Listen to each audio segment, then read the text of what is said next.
तो यहाँ पर हम बात कर रहे हैं 4 राज्यों में चुनाव के नतीजों की, और यहाँ पर इस पर बात करना इसलिए भी ज़्यादा ज़रूरी हो जाता है क्योंकि कहा जा रहा है ये सेमीफाइनल है और आने वाले जो लोकसभा चुनाव है 2024 के वो फाइनल्स हो सकते हैं। और यही कारण है कि बड़ा प्रभाव झारखंड पर भी पड़ रहा है, यहाँ की पार्टियों पर भी पड़ रहा है। हमारे साथ कुछ पार्टियों के लोग भी जुड़ चुके हैं। प्रवास जी हमारे साथ आजसू से जुड़ गए, बहुत बहुत स्वागत है आपका। साथ ही साथ डॉक्टर विनय भरत जी हमारे साथ जुड़ गए हैं, जदयू से आपका बहुत बहुत स्वागत है। प्रवास जी, सबसे पहले आपके पास आऊंगी। यहाँ पर दिख रहा है कि 3 राज्यों में किस तरीके से बीजेपी तेजी से आगे बढ़ रही है और आजसू भी उसके साथ झारखंड में दिखाई देती है, तो किस तरीके से मनोबल बढ़ रहा है इससे पार्टी का? धन्यवाद प्रभा जी, आपके दर्शकों को बधाई।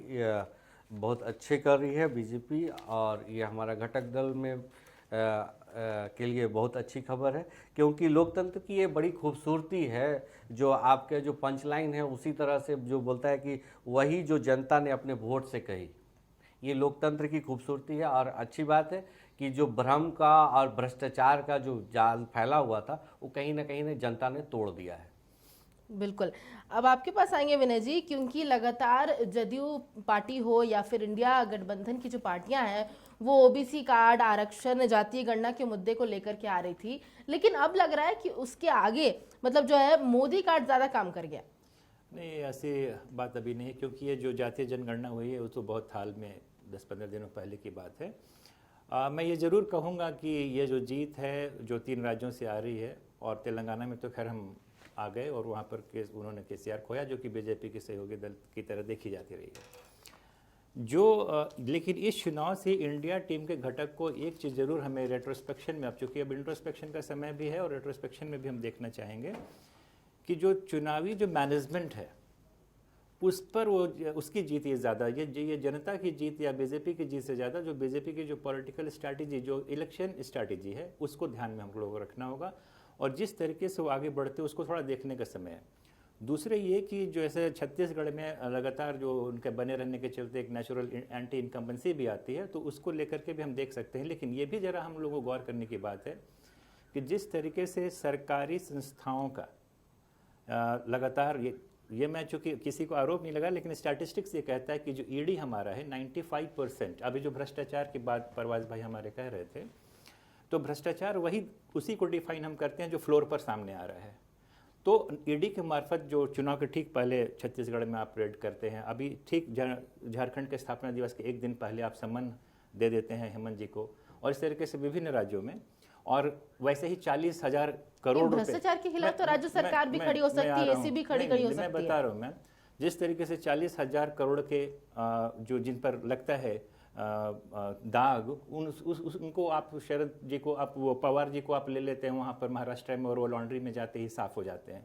तो सवाल ये है कि एक तरफ से ईडी है तो दूसरी तरफ से आर्टिकल 148 के तहत controller and auditor general CAG भी है, और 148 के तहत जो वो संस्था हमारी जो कॉन्स्टिट्यूशनल बॉडी है वो कहती है कि जो भारतमाला परियोजना और सड़क परियोजनाएं हैं उसमें अगर देखा जाए तो पूरे लगभग 7.5 लाख करोड़ रुपए का घोटाला सामने नजर आता है, जिसमें कि भारतमाला प्रोजेक्ट हो गया, द्वारका एक्सप्रेस हो गया, टोल गेट का जो घोटाला ये भी देखा गया, 5 रैंडम टोल गेट को लिया गया और वहाँ पर जनता से ज़्यादा उगाही हो रही है। तो अब सवाल है कि इन सारे जन मुद्दों को लेकर के, रोजगार के मुद्दों पर अगर बीजेपी जीतती है और युवाओं को पूरे रोजगार मिल जाता है, बहुत हुआ हर बार, अब की बार मोदी सरकार, बहुत हुआ बेरोजगारी की मार, अब की बात मोदी सरकार, तो वो सारे नारे कहीं गुम, जीत तो है, ये सारी ध्वनि मत के साथ जीत हो रही है, लेकिन उनके पुराने जो मुद्दे हैं वो पुराने नारे कहीं गुम होते चले जा रहे हैं। तो चलिए इसका जवाब प्रभात जी से हम लेंगे, लेकिन लेकिन इसके पहले तस्वीरें यहाँ पर कांग्रेस के प्रदेश कार्यालय से आ रही है, क्योंकि इससे पहले हमने बीजेपी कार्यालय की तस्वीरें आपको दिखाई थी जहां पर मिठाइयां बांटी जा रही है, कहीं कहीं जश्न देखने को मिल रहा है, यहाँ पर उत्साह देखने को मिल रहा है बीजेपी कार्यकर्ताओं में। अब जो है तस्वीरें कांग्रेस प्रदेश कार्यालय से सामने आई है, क्या कुछ तस्वीरें हैं, जायजा लिया हमारे सहयोगी अंजनी ने। भारत के 5 राज्यों में चुनाव हुए और 4 राज्यों के रिजल्ट आने लगे, और 4 राज्यों में आप देखेंगे तो मध्य प्रदेश है, छत्तीसगढ़ है, राजस्थान है और तेलंगाना है। तो इन राज्यों की जो परिणाम आ रहे हैं, ये परिणाम से भारतीय जनता पार्टी के जो कार्यकर्ता हैं वो बेहद खुश हैं, लेकिन एक सन्नाटा है, एक सुनसानपन है, तो वो है कांग्रेस के लिए, क्योंकि कांग्रेस सिर्फ तेलंगाना में जो है वहाँ कांग्रेस की सरकार बनती नज़र आ रही है, जो रुझान है। और यदि अभी तस्वीर बदलती तो यहाँ थोड़ी रौनक जरूर रहती, बम फटाके होते, भीड़ भाड़ होता, लेकिन यहाँ उस तरह से भीड़ नहीं है। और भारतीय जनता पार्टी का जो प्रदेश कार्यालय है वहाँ भीड़ है, क्योंकि 3 राज्यों में कांग्रेस पिछड़ती नज़र आ रही है। और 3 राज्यों की बात करें तो राजस्थान, मध्य प्रदेश और छत्तीसगढ़ में, इन 3 राज्यों में ये कांग्रेस को लगभग 115 सीटों का नुकसान हो रहा है। राजस्थान की बात करेंगे तो राजस्थान में कहीं ना कहीं कांग्रेस में आंतरिक कलह की वजह से वहाँ कांग्रेस को भारी नुकसान उठाना पड़ा। लेकिन छत्तीसगढ़ में भूपेश बघेल की जो तस्वीर है वो भी अच्छी नहीं है, और ये बताया जा रहा है कि उन्होंने बेहतर काम किया, लेकिन फिर भी जनता ने नहीं चुना। तो कुल मिलाकर इन 4 राज्यों के जो अभी जो रुझान आ रहे हैं उससे कांग्रेस में कहीं ना कहीं ये आत्ममंथन करने की ज़रूरत है कि आखिर कांग्रेस पार्टी क्यों पिछड़ी है। कांग्रेस कार्यालय में प्रदेश अध्यक्ष हैं और कई छोटे बड़े नेता हैं, लेकिन कार्यकर्ताओं की भारी भीड़ यहाँ नज़र नहीं आ रही है, क्योंकि परिणाम जो है कांग्रेस पार्टी के अनुरूप नहीं है। समाचार प्लस के लिए कैमरामैन प्रशांत मित्रा के साथ अंजनी कुमार, रांची। तो तेलंगाना में भले ही कांग्रेस बहुमत की तरफ बढ़ रही है, लेकिन बाकी 3 राज्यों में जो नतीजे आए ऐसा लग रहा है उससे थोड़े नाखुश हैं, और यही कारण है कि जो कांग्रेस का प्रदेश कार्यालय वो भी थोड़ा खाली दिख रहा है। प्रवेश जी, आपके पास हम आ रहे थे, जवाब यहाँ पर जानना चाह रहे थे। जो यहाँ विनय भरत जी ने कहा कि बीजेपी की एक लॉन्ड्री है जिसमें पार्टियां जाती हैं और साफ और के बाहर निकल जाती हैं।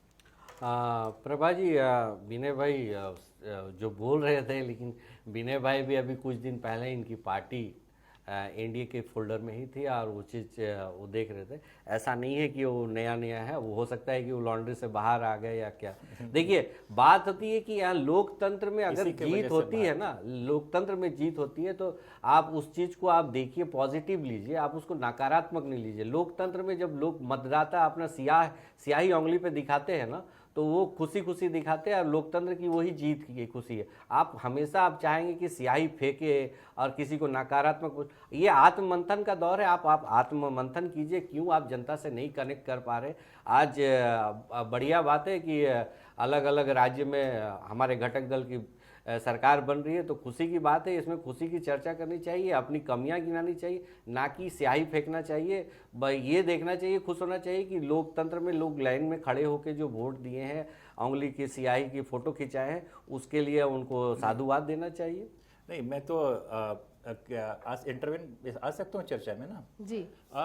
मैं तो पहले ही बधाई दे दिया, जो भी जीत है सारे लोगों को मैंने दे दिया। लेकिन सबसे बड़ी चीज़ है कि इन पूरे चुनाव में जो अगर इसका जो कल्मिनेशन ये होता कि वो बीजेपी अपने पुराने पॉलिटिकल जो उनका ये जनपत्र था उसको पढ़ती, वो जो जिस वादों जन मुद्दों के साथ वो आती थी, क्या हुआ रोजगार का वादा, अगर वो वाकई युवाओं को रोजगार होता, वही दूसरी ओर आप देख रहे कि लाख नौकरियां देते चले जा रहे हैं पड़ोसी हमारी जो इंडिया टीम के जो नीतीश कुमार जी के अंदर केंद्र की तरफ से तो सब जगह रोजगार मिलने लग रहे हैं। रोजगार कहीं नहीं है मैडम, मैं बता रहा हूँ कि रोजगार ही नहीं है। जो 2 लाख का रोजगार की बात है, आप अगर लाइवलीहुड को चाय बनाने, जनता क्या देख रही है, क्यों वोट कर रही है? मैं बता रहा हूँ इसको, ये इस छोटे से डिबेट पर तो नहीं बता सकता हूँ, लेकिन ये मैं बता दूं कि जिस तरीके से मैं शुरू में कहा कि क्रोनिक कैपिटलिज्म के माध्यम जो हमारा, आप देखेंगे कि डेटा कि जनता का जो नेचुरल रिसोर्सेज है, वो जो पहले 1% नेचुरल रिसोर्सेज पे 50% मतलब नेचुरल रिसोर्स पे 1% लोगों का हाथ था।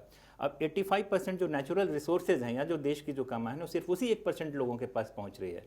तो जिस तरीके से आप एक तरीके से जो पूरे जो संसाधनों पर कब्जा करते चले जा रहे हैं, तो उसके बाद जो नया जनरेशन निकल के आ रहा है, जो न्यू वोटर्स है, उसको पॉलिटिकली सेंसिटाइज करने की जरूरत है, क्योंकि अभी शैडो डेमोक्रेसी में हम पहुंचेंगे। मैं बता रहा हूं, भाई देखिए, कुछ डिक्शनरी से वर्ड आप लेके बात कीजिएगा, एकदम ठीक है। प्रवास भाई थोड़ा सा बोल देते हैं, क्योंकि मैडम ने बहुत जहीन, और इसको हमको समझना भी जरूरी होगा, क्योंकि अगर युवाओं में एक फ्रेंजी क्रिएट करने के बाद चीज़ों को जन्म, आखिर क्यों नहीं बीजेपी जीत रही है, तो अपने पुराने उनको उसको क्या जो उनका वाद घोषणा पत्र है, चुनावी घोषणा पत्र, उसको पढ़ रही है।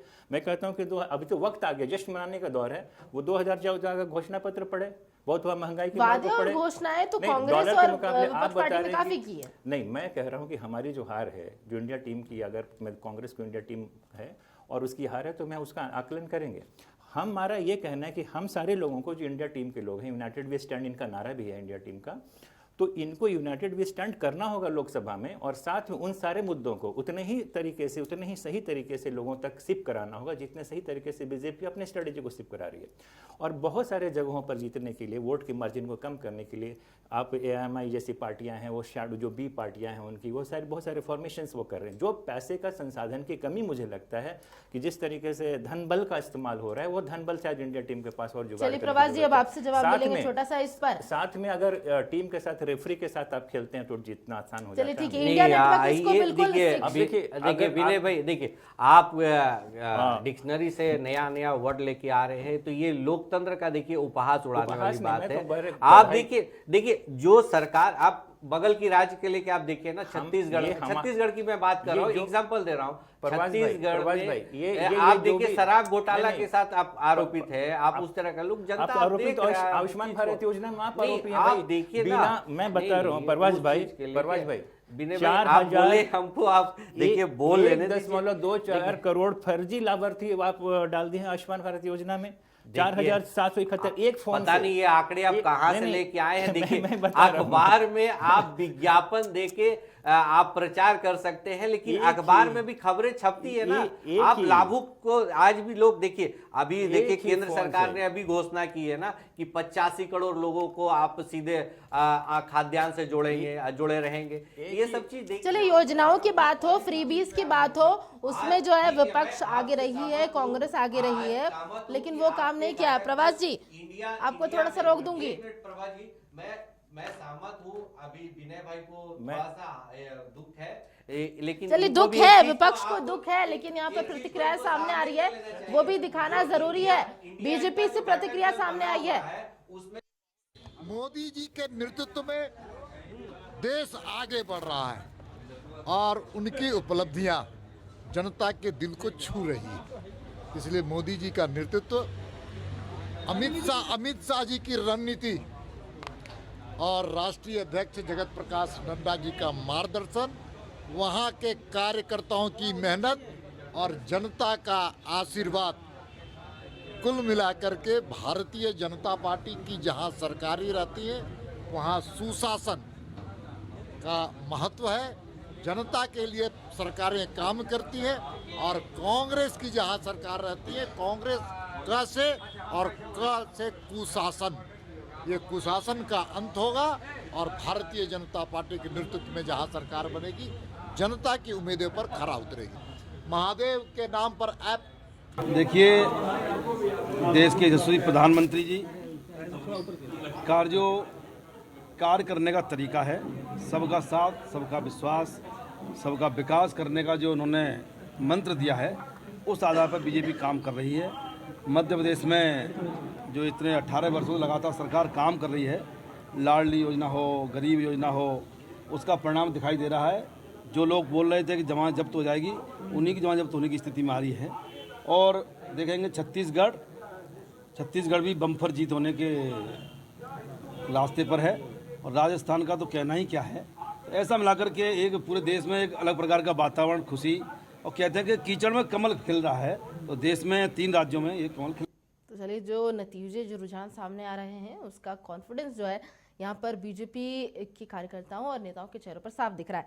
हमारे साथ एक और मेहमान जुड़ गए हैं, कांग्रेस से प्रभाकर तिर्की जी हमारे साथ। बहुत बहुत स्वागत है प्रभाकर जी आपका। सबसे पहले तो तेलंगाना के लिए बधाइयाँ, क्योंकि तेलंगाना में ऐसा लग रहा है कि कांग्रेस बहुमत की ओर बढ़ रही है। पहले उसी पर जाऊंगी कि आप थोड़ी सी टिप्पणी दें कि क्या लगता है, क्यों केसीआर को हराते हुए जो कांग्रेस है वो आगे बढ़ रही है? देखिए, एक बात तो स्पष्ट है कि तेलंगाना भी एक ट्राइबल स्टेट है, और हम अगर ये कहें कि वो 5th schedule area Telangana 5th schedule क्षेत्र के अंदर आता है, तो उस हिसाब से कई फैक्टर होते हैं। क्योंकि अब लोग कॉन्शियस हो गए हैं, वोटर, अपने डेवलपमेंट के प्रति। और पिछले समय में तेलंगाना में जो सरकार रही, निश्चित तौर पर चूक हुई है उनसे कि 5th शेड्यूल स्टेट होने के नाते जो ट्राइबल इश्यूज़ हैं उनको एड्रेस नहीं किया जाना, ये एक भूल समझ में आ जाती है, क्योंकि लोग अब कॉन्शियस हो गए हैं, लोग अपने अधिकार को बार बार उठाने लगे हैं और बहुत स्पेसिफिक हैं। वो सिर्फ पिछले इलेक्शन की बात नहीं, कई डिकेड से, कई दशकों से लोगों की मांगें उठती रही है इन सारे राज्यों में कि जो आदिवासियों के लिए जो प्रावधान किए गए संविधान के अंदर में, उनका अनुपालन सुनिश्चित होना चाहिए। तो अब जो ट्रेंड आ रहा है वो निश्चित तौर पर इस बात को दिखा रहा है तेलंगाना में कि वहाँ के लोगों की जो जागरूकता है संवैधानिक अधिकारों के प्रति, कहीं ना कहीं उसमें चूक हो गई है, उसका अनुपालन सुनिश्चित नहीं हुआ। भले वहाँ पे चलिए, जनता जो है, वोटर है, वो जागरूक हो रही है अपने अधिकारों को लेकर के, लेकिन राजस्थान में बहुत बड़ा झटका लगा है कांग्रेस को, क्या वजह है? देखिए, जब कहीं पे स्टेट होता है ना, जब शासन किसी की होती है तो वो एक फैक्टर बन जाता है, और जो जनता का एक्सपेक्टेशन होता है राज्य से, वो पूरा नहीं हो पाने से जनता उसको रिजल्ट के रूप में इलेक्शन में उसको मौका मतलब मिलता है। राजस्थान में गहलोत की जो सरकार थी वो एक्सपेक्टेशन पूरी नहीं कर पाई। राजस्थान में ट्रेंड भी रहा है, वो ट्रेंड भी रहा है सत्ता बदलने का। हाँ, तो मैंने पहले भी कहा कि जनता जागरूक हो गई है। अब जनता अपने बारे में, अपने अधिकारों के बारे में बहुत सजग है। तो आप अगर उनके अधिकारों को, जो ऑलरेडी संविधान के अंदर में है, राजस्थान भी शेड्यूल एरिया है, राजस्थान भी शेड्यूल स्टेट है, अगर उसके अंदर जो संवैधानिक प्रावधान है आप उसको किनारे रख के आप उसको जितना भी डेवलपमेंट ये दे दीजिए, लेकिन वो देखता है कि संविधान के अंदर हमारे अधिकार कितने सुरक्षित हैं। मुझे लगता है कि राजस्थान में भी यही बातें आई हैं कि जनता ने जो जनादेश जो ट्रेंड दिखाई पड़ रहा है, वो कहीं ना कहीं संवैधानिक अधिकारों के प्रति सरकार की उदासीनता वहाँ पे भी दिखाई दे रही है, और लोग चूँकि उसको अपने नज़रिए से देखते हैं।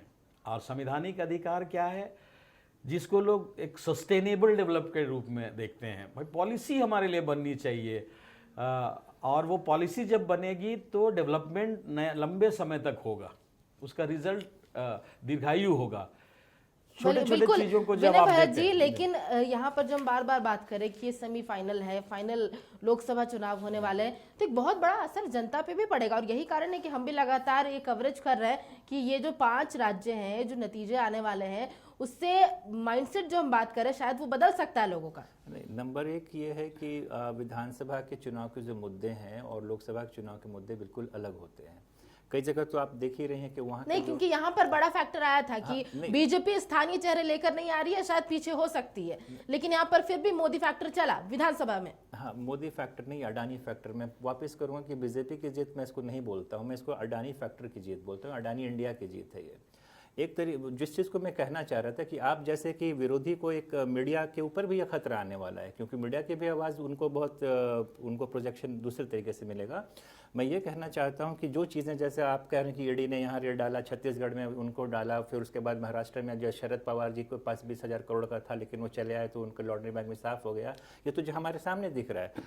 बहुत सारे ऐसे घोटाले हैं जिसका मैं नाम ले रहा था, परवाज भाई ने रोका, जैसे आयुष्मान भारत योजना में मृत लोगों को जिंदा देखा करके और एक ही कॉल से, एक ही फोन से 7-5 लाभार्थियों को दे दिया। तो योजनाओं में घोटाला होता है तो विपक्ष इसलिए ना कि सवाल उठाए, अगर जनता वोट दे रही तो उन्हें कौन बताएगा? मैं बता रहा हूँ कि इन सारी चीजों को कहने का लब्बू लबाब ये है कि इतने सारे अयोध्या डेवलपमेंट प्रोजेक्ट घोटाला और IL&FS infrastructure leasing and financial services में 91,000 करोड़ का घोटाला। मैं सिर्फ इसलिए बोल रहा हूँ कि चुनिंदे लोगों के पास पूरे संसाधन आप अपने पास ले रहे हैं। इलेक्शन के समय में आपको अच्छे से पता है, आप एक तरफ फ्री भी कहते हैं कि नहीं देना है और आपको तुरंत उसके बाद उस योजना को आप आगे एक्सटेंड कर देते हैं। तो आपका जो एकदम हैंड टू माउथ वाला जो वोटर है, उसके पास आपके पास इतनी संसाधन संपत्ति है कि आप कुछ भी उसको फ्री देने में उसके लिए आप कैपेबल हैं।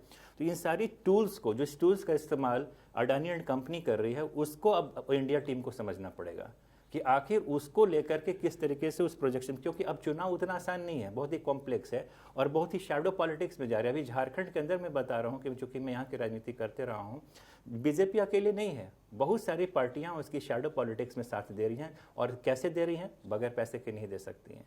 तो अभी आप अचानक से नोटबंदी 2000 करते हैं, फिर आप कहते हैं कि फिर वो नोट्स, जब 93% 2000 नोट वहाँ जमा हो जाता है तो आप कहते हैं कि अब वो फिर से चलन में आ जाएगा। तो आप जिस तरीके से चीज़ों को मैनिपुलेट कर रहे हैं, अगर ठीक सरकार, अगर कोई अच्छा विपक्षी जो अगर टीम आती है तो उस तरफ तो से वो भी अच्छा फिर विपक्ष कौन होगा, ये भी बता तो रहा सवाल हूँ, है। वो अच्छा विपक्ष वही बोल रहे हैं, विपक्षी अगर सत्ता में आती है, अच्छा विपक्ष तो हमारा है ही, तभी तो इतनी सारी चीज़ें बाहर आ रही हैं। आखिर अखबारों के, ये जो मैं आपको बता रहा हूँ अखबारों के मार्फत, यार आप अखबार नवीस ही चीज़ों को हम तक पहुँचाए हैं। तो इनको ही हम, मेहुल चोकसी यहाँ से नीरव मोदी भाग जाती हैं और वो उसको ब्रिटिश की पूरी मीडिया उसको दिखा रही है और हमारी सरकार वहाँ तक पहुँच नहीं पा रही है। तो बहुत सारे ई टेंडर, डीमेट घोटाला, व्यापम घोटाला, आप बहुत सारे पेपर, आप पनामा पेपर्स, बहुत सारे पेपर्स देख लें, नाम खत्म हो जाएगा घोटाला। लेकिन सवाल ये है कि ये सारे, और ये कह कौन रहा है, ये घोटालों की बात कोई ऑर्डिनरी चीज़ें नहीं कर रहे, हम और आप नहीं कर रहे, सड़क आदमी नहीं कह रहा है, ये 148 आर्टिकल के तहत CAG कह रहा है ये बात। और CAG की बात को आप, हम कहते हैं कि ईडी के ऊपर आप प्रश्न उठाते हैं, हम लोग जब CAG की बात को लेकर के बाहर, जो कि पार्लियामेंट्री बोर्ड के ऊपर कमेटी रखी गई, उस बात को जब फलक पिलाते हैं तो आप CAG के ऊपर ही आप प्रश्न उठा देते हैं। बीजेपी भी CAG को नहीं बोलती है। चलिए, मतलब कि एक तो कहने का छवि मतलब यहाँ मैं पर ये बनाई बता रहा जाती है हूँ और चुनावों कि में इसका फेयर रिएक्शन गेम, मिलता जब है। तक हम हारे हुए, कोई भी लड़ाई होती है तो जब भी हमेशा जो है ना शिकारी की बात की जाती है। शेर जो मारा जा रहा है उसकी कहानी को लिखने वाला नहीं होता है, लेकिन जब शेर वैसा वक्त आएगा तो अपनी कहानी लिखेगा। चलिए ठीक है, प्रभाकर जी आप पर आऊंगी, क्योंकि इससे पहले आरजेडी और दूसरे पार्टियों से भी लोग यहाँ बैठ रहे थे।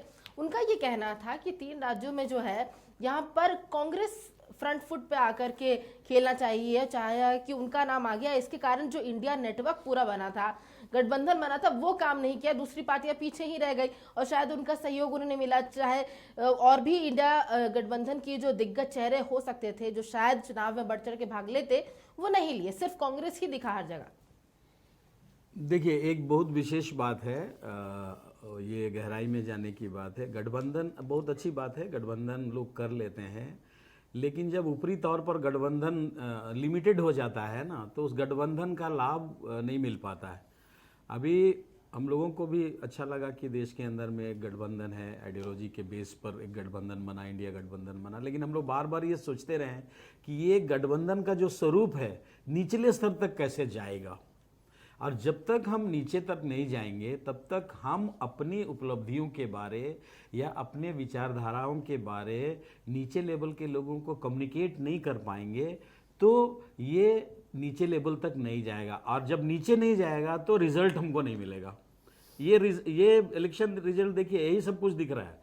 और हम लोग चूंकि संगठन के लोग हैं तो संगठन पर हम लोगों का बहुत ज्यादा तवज्जो रहता है। विनय जी, मुझे लगता है इसका जवाब दे पाएंगे, क्योंकि नीतीश कुमार ने कहीं ना कहीं शुरू किया था ये विपक्षी गठबंधन तैयार करने का, फिर कांग्रेस फ्रंट फुट पर आ गई, नीतीश जी कहीं चले गए? नहीं, कहीं चले नहीं गए हैं। अभी दोनों नेता बराबर बातचीत कर रहे हैं। अभी चूंकि चुनाव चल रहा था इसलिए इन सारी चीजों पर, तो चुनाव में आपको नहीं लगता इंडिया गठबंधन के जो चेहरे हैं, अगर नीतीश कुमार भी हैं तो उन्हें भी शायद दौरों में जाना चाहिए था इसमें? नहीं, वो तो एक टॉप टीम लेवल की उसकी अपनी वर्किंग कमेटी होती है, वो डिसीजन लेता है और उसके अनुसार काम होता है।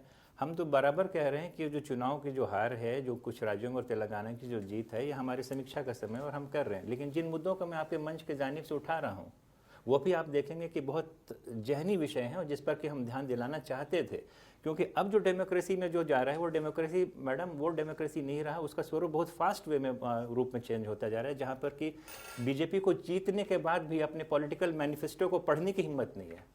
क्योंकि वो पॉलिटिकल मैनिफेस्टो जिस चीज़ को पढ़ करके, जिसको बांच करके वो जनता के बीच में पार्लियामेंट में गई थी, उन सारे रोजगार के मुद्दे, वो सारे महंगाई के मुद्दे, वो सारे गैस सिलेंडर के मुद्दे, वो सारे विधवा पेंशन का योजनाओं के गैस पैसे सिलेंडर का जो आप मुद्दा मान लीजिए, उज्ज्वला योजना है, तो यहाँ पर जो नतीजा है उसमें यह पाया गया है जो ओबीसी वर्ग है या फिर जो महिलाएं खास करके, उन्होंने बीजेपी को वोट दिया है, तो कहीं ना कहीं शायद योजनाएं काम कर रही होंगी। उसी चीज पर मैंने जब शुरुआत में फर्स्ट स्टेटमेंट जो दिया था, जो पॉलिटिकल स्ट्रैटेजी है, जो चूंकि अब राजनीति जो है वो वाली राजनीति मैं वापस कह रहा हूँ कि जमीनी राजनीति, अब बहुत सारी इसमें मैनेजमेंट की चीज़ें आ गई। मैं कह रहा हूँ कि इसमें इस पूरे इलेक्शन के प्रोसेस में जो क्रोनिक कैपिटलिज्म का जो हावी है, जो उसमें हम लोगों को समझना होगा। अगर हम उनको चूकेंगे तो हम बहुत दूर चले जाएंगे, क्योंकि डेमोक्रेसी ऐसे भी बहुत जनता से दूर चली जा रही है। क्योंकि जिन चीज़ों को व्हाट्सएप के थ्रू, एंड्रॉइड फोन्स के थ्रू, व्हाट्सएप यूनिवर्सिटी के थ्रू, आप इलेक्ट्रॉनिक मीडिया के थ्रू, प्रचार तंत्र के थ्रू अब जैसे फैला रहे हैं, जो सुविधा और अभी तो बीजेपी के खुद पास मोदी जी ने कांग्रेस कहा, के पास भी है। नहीं, वही कह रहे हैं कि नहीं, वो संसाधनों में कहीं ना कहीं पिछड़ रहे हैं। उन सारी चीज़ों को जनता तक सिप कराने में हम कहीं ना कहीं परकोलेट कराने में, डिसेमिनेट कराने में हम कहीं ना कहीं पीछे हो रहे हैं। इसको जरूर हम लोग को काम करना होगा और इसको वाकई स्कूलेशन के तरह हमको देखना होगा। और बहुत अच्छा हुआ कि विधानसभा चुनाव में ही हमको सारी चीज़ें पता चल गई कि कहाँ कहाँ फिशर्स हैं हमारे, कहाँ कहाँ लूपहोल्स हैं। उसको हम लोग इसको लेकर के इंट्रोस्पेक्ट करेंगे और आगे जाएंगे।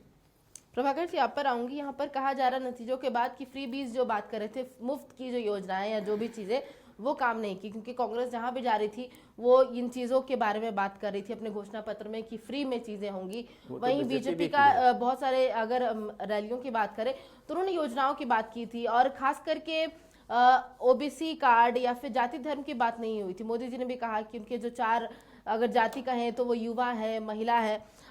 कांग्रेस को क्या लगता है कि अब उन्हें भी ये चीज अब बदलना पड़ेगा अपना पैटर्न, शायद ओबीसी कार्ड से काम नहीं चलेगा?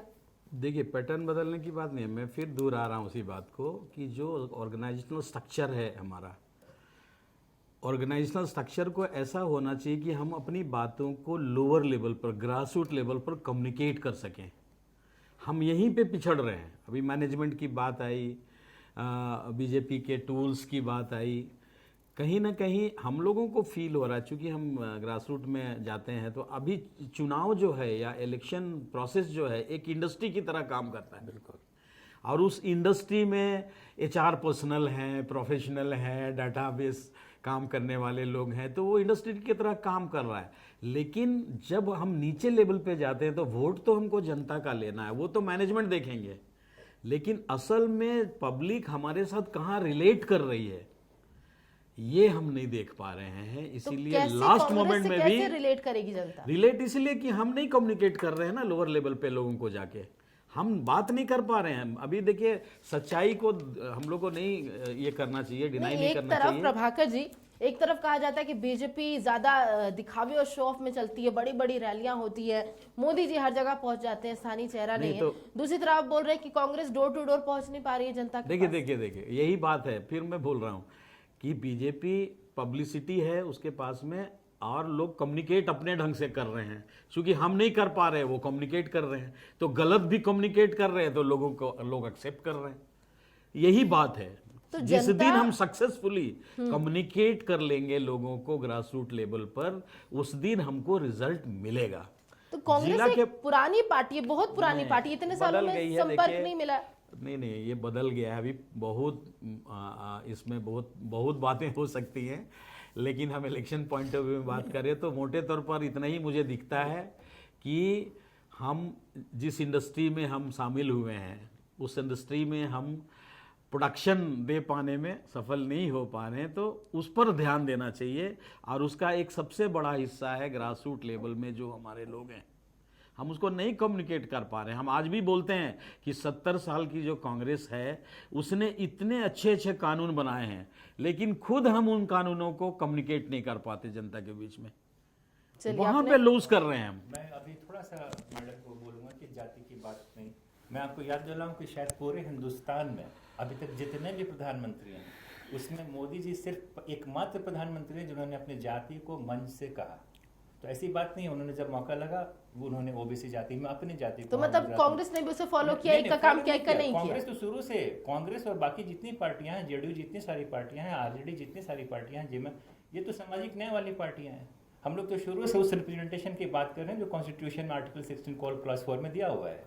हम लोग तो कॉन्स्टिट्यूशनल राइट्स को लेकर के आगे बढ़ने वाली पार्टियां हैं। हमारी चीज़ों को वो कभी कभी कॉपी करके कहते हैं कि जहां जरूरत होता है तो कह देते हैं मैं तो ओबीसी समाज से हूँ, और किसी भी प्रधानमंत्री से शायद ऐसा कभी कोई कहा नहीं होगा। अच्छा, प्रभाकर जी से भी जो मैं पूछ रही थी, जो कह रहे थे कि शायद संपर्क जनता से टूट गया, नहीं बन पा रहा सीधे सीधे, तो कांग्रेस की बात कर ले, बहुत पुरानी पार्टी है, इतना समय क्यों लग रहा है, वो संपर्क क्यों दोबारा नहीं बन पा रहा है? यहीं पे कांग्रेस को सोचना पड़ेगा नए तरीके से, क्योंकि जिस पैटर्न में हम अभी शामिल हुए हैं वहाँ पे हम एक पूरे के पूरे अपने एक्सरसाइज को छोड़ दे रहे हैं। हम अगर सच्चाई में बात करें तो जिला के बाद हम लोगों तक इफेक्टिवली कम्युनिकेट नहीं कर पा रहे हैं।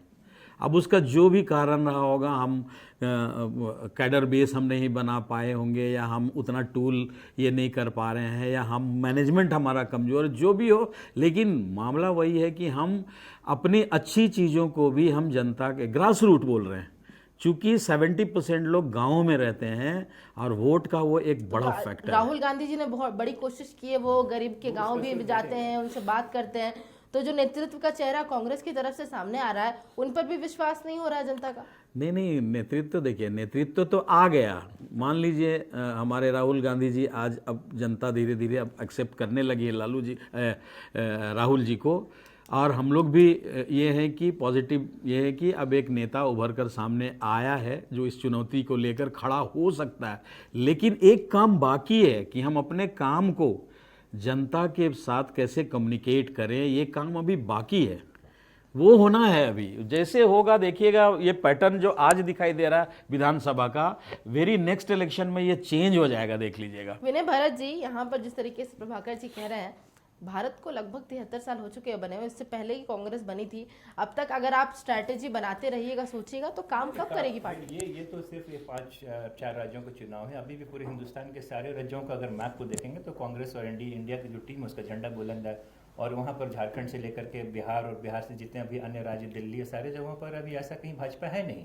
इसलिए थोड़ा सा ये ठीक है, ये हाँ जरूर हमको सोचने का विषय है। लेकिन राजस्थान और मध्य प्रदेश जैसे राज्य बड़े बड़े राज्य हैं। मैं तो बता रहा हूँ, राजस्थान को तो भैया ने पहले बता दिया कि वहाँ का ट्रेंड ही एंटी इनकमेंसी से है, उसको थोड़ा सोचना होगा। मध्य प्रदेश में क्या चीज़ें, अब इतने सारी चीज़ों के बावजूद हम लोग कैसे नहीं जीत पाए, इसको जरूर सोचने की बात है। लेकिन मैं वापस एक चीज़ कहूँगा कि जिस तरीके से मिशनरी का इस्तेमाल हो रहा है, और आप एक चीज़ थोड़ा सा सुना जाएगा गौर से कि ईडी ने जो जितने भी रेड्स मारे हैं उसमें 96% उन्होंने इंडिया टीम के लोगों पर मारे हैं, अपने लोगों पर उन्होंने नहीं किया ईडी ने, मानी पार्टियों को देखकर। उसमें आउटपुट क्या निकला है?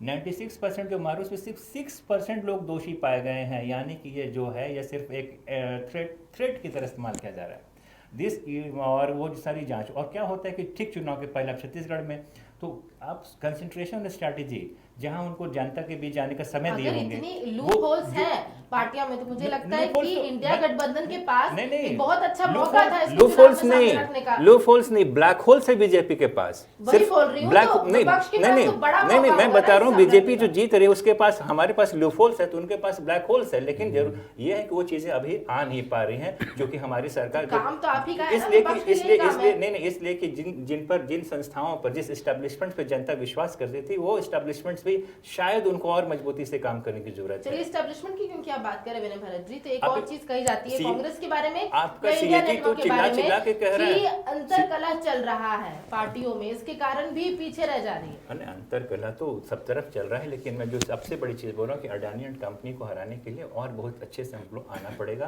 क्योंकि बहुत बड़ी ताकत। अब ये नहीं है कह रहे हैं कि एक राजनीतिक पार्टी चुनाव लड़ रही है, भैया ने कहा कॉर्पोरेट चुनाव लड़ रहे हैं, इंडस्ट्री चुनाव लड़ रहे हैं, तो थोड़ा उसमें हम लोगों को अपने ढंग से इसको अच्छा है कि इस चुनाव से हम देखेंगे। लेकिन हमारे लिए सबसे आशा की चीज़ ये है कि अभी भी हिंदुस्तान के अगर पूरे राज्यों को आप देखेंगे तो हमारा झंडा बुलंद है।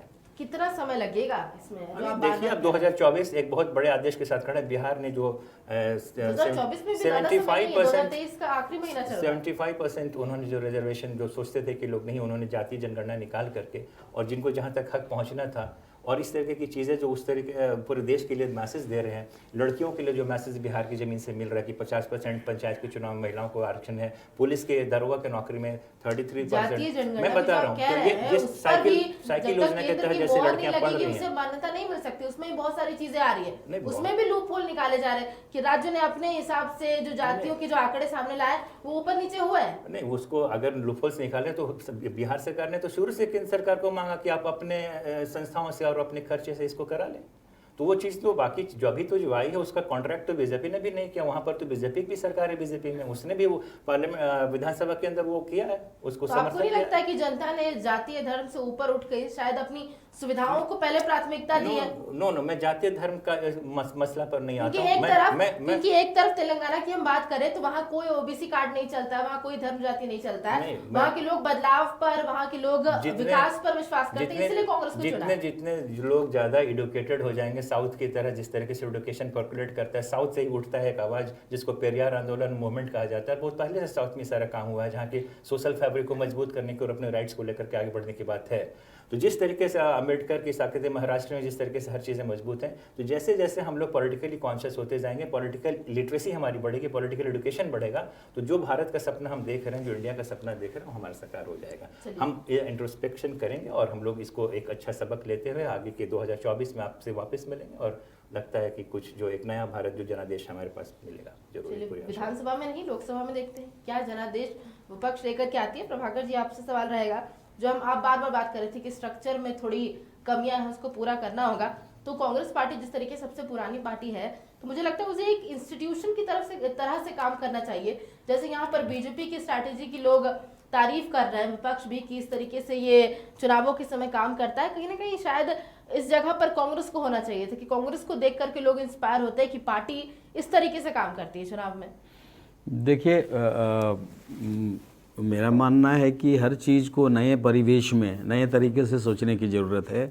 परिस्थितियाँ बहुत बदल गई हैं अब, और जो नई परिस्थितियाँ हैं उस नई परिस्थितियों में अपनी स्ट्रैटेजी को हम कैसे लेके आगे जाएंगे, इस पर सोचना पड़ेगा। एनालिसिस है, ये पूरे ओवरऑल इलेक्शन को भी हम एक एंगल से नहीं देख सकते हैं, इसमें कई एंगल हैं। उन तमाम चीज़ों को समझना, रूरल वोटर्स हैं, उनका एक नज़रिया डिफरेंट होता है, शहरी वोटर हैं, उनका एक नज़रिया डिफरेंट होता है, उसके अंदर में डिफरेंट कास्ट हैं, डिफरेंट रिलीजन है, सारे लोगों का नज़रिया अलग होता है। अब इस पर एक विश्लेषण अभी ज़रूरी है कि इस वोट में कास्ट लाइन पर लोगों का नज़रिया क्या था, रिलीजन के लाइन पर लोगों का नज़रिया क्या था, रूरल एरिया के लोगों का नज़रिया क्या रहा, डेवलपमेंट पर लोगों का, ये पूरी चीज़ों को ओवरऑल एक विश्लेषण की अभी चले अगर एक एक करके आए, आप जो अलग अलग कैटेगरीज बता रहे हैं, महिला कैटेगरी में आते हैं, महिला वोटर्स के बारे में जी। तो एक तो कांग्रेस ने उसे कैसे टारगेट किया और वो उसे पार्टी से कैसे महिलाएं करेक्ट कर पा रही है? देखिए, वो तो पार्टी का एजेंडा अब क्लियर हो रहा है, एक एक चीज़ों को लेके, महिलाओं को लेके एक एजेंडा अब क्लियर हो रहा है कि हम महिलाओं को आगे बढ़ने के लिए बराबरी का अधिकार हम देने के रास्ते में आगे बढ़े हैं। प्रियंका गांधी जी ने जो कहा था कि लड़की हूँ लड़ सकती हूँ, मुझे लगता है वो शायद काम नहीं किया तो नहीं, वो तो देखिए थोड़े समय में कोई बदलाव नहीं आ जाता है, अभी वो धीरे धीरे लोगों के नीचे में पहुँचेगा जब ना, तो बदलाव दिखेगा। और ये हमारा एक टेस्ट केस है, 4-5 जो स्टेट है ना, ये टेस्ट केस है, देखिएगा ये अगली बार इस पर भी परिवर्तन होकर चीज़ें दिखाई पड़ेंगी। और वो परिवर्तन क्या होगा, जिन चीज़ों को हमने थोड़े दिनों पहले शुरुआत किया है वो इस इलेक्शन में नहीं परकोलेट कर पाया, ये अगली बार दिख जाएगा। मतलब इसी लोकसभा में या अगली लोकसभा में? नहीं, इसी लोकसभा में दिखेगा। ये 5 स्टेट तो टेस्ट केस है, और ये जरूरी भी था हमारे लिए भी कि 5 स्टेट में हमने कितने प्रभावी तरीके से अपनी चीज़ों को हम डाल पाए हैं कि नहीं पहुंचा है, फिर मेहनत होगा, फिर हम लोगों तक पहुंचेंगे। इस मंच से सिर्फ इतना ही कहूँगा, अभी शायद मेरे जाने का शायद आपका आदेश है, तो मैं इतना कहते हुए जाऊँगा कि ये मौका है कि बीजेपी अपने पॉलिटिकल मैनिफेस्टो को, चूंकि 4 राज्यों में, ये 3 राज्यों में जीती है, तो जोर से उसका पाठ करे, उससे हमको काफी शांति मिलेगी। नहीं, क्योंकि हम विपक्ष की तरफ से आप बात कर रहे हैं, तो मैं चाहूंगी कि आप विपक्ष की स्ट्रैटेजी की थोड़ी बात कर ले। जो अलग कैटेगरी हम बता रहे थे, प्रभाकर तिर्की जी ने यहाँ पर जैसे महिला कैटेगरी की बात की, विपक्ष जो है, चाहे वो कांग्रेस हो या इंडिया गठबंधन की दूसरी पार्टियां हैं, वो कैटेगराइज कैसे कर रही है? महिला वोटर्स, मुस्लिम वोटर्स, ओबीसी कार्ड कैसे वो कनेक्ट कर पा रही है, जनता से कैसे करेगी, क्योंकि ज्यादा समय नहीं है 2024 में। देखिए, अभी यही काम ही है, जब पॉलिटिकल पार्टी है तो यही काम है पार्टी का कि हर परिस्थिति पर आकलन करके उसका विश्लेषण होता है, फिर उस विश्लेषण में कहाँ क्या चीज़ें दिखाई पड़ती हैं, कहाँ हमारी कमजोरी रह गई है, कहाँ पे हम मिस कर गए, कहाँ पे हमारी खामियां रह गई, उन सारी चीज़ों का विश्लेषण होता है। तो अभी जब रिजल्ट का हम विश्लेषण करेंगे, अभी तो ओवरऑल हम पिक्चर देख रहे हैं कि हाँ स्टेट में मिल गया, लेकिन स्टेट के अंदर जो अलग अलग फैक्टर है उसका क्या हुआ है वो अभी देखने की जरूरत है। जरूरी होगा कि जो जीतने का जो वोट मार्जिन है, क्योंकि हमारे पास वो फिगर्स अभी नहीं है, जीतने का वोट मार्जिन 3-4 हज़ार का है या उससे ज्यादा का, तो उसमें ये देखना होगा कि बीजेपी ने कितने डमी पॉलिटिक्स को या वीक पार्टीज को उन्होंने खड़ा किए थे, वो शैडो पॉलिटिक्स जिसको हम लोग बोलते हैं, तो कितनी पार्टियां दूसरा चेहरा लेकर के बीजेपी का काम कर रही थी। के चंद्रशेखर राव का जो हाल हुआ है इस विधानसभा चुनाव में, उससे कहा जा रहा है कि वो चेहरे जो कि शायद खुद को राष्ट्रीय स्तर पर देखने वाले थे, चाहे वो नीतीश कुमार हो बिहार से, पश्चिम बंगाल से ममता बनर्जी हो, उन्हें भी थोड़ा सीख लेने की जरूरत है कि पहले वो अपने राज्य को संभाल ले, तब राष्ट्रीय स्तर की बात करे। विनय भरत जी, इस पर क्या लगता है कि नीतीश कुमार जी कुछ सीख लेंगे? क्या मैं दोबारा कुछ उनको के चंद्रशेखर राव की जिस तरीके से हार यहाँ पर देखने को मिल रही है तेलंगाना में, ये सुझाव अब दिया जा रहा है ममता बनर्जी हो या फिर नीतीश कुमार को कि आप पहले अपने राज्य को संभाल लें, उसके बाद एक राष्ट्रीय स्तर पर आप खड़ा करें कोई चेहरा या फिर महागठबंधन। ऐसा है कि जो मीडिया का भी ये काम होता है कि जिस तरीके से ऐतिहासिक काम बिहार में हुआ है कि 1 लाख से ज़्यादा नौकरियां और उसके बाद फिर बहुत सारी नौकरियां और अभी 2 लाख नौकरियों का ये, तो जो गिनीज बुक में वर्ल्ड रिकॉर्ड्स बनने वाली चीज़ें हैं उसको भी आप उतने ही बड़े दिल के साथ उसको पेश करें।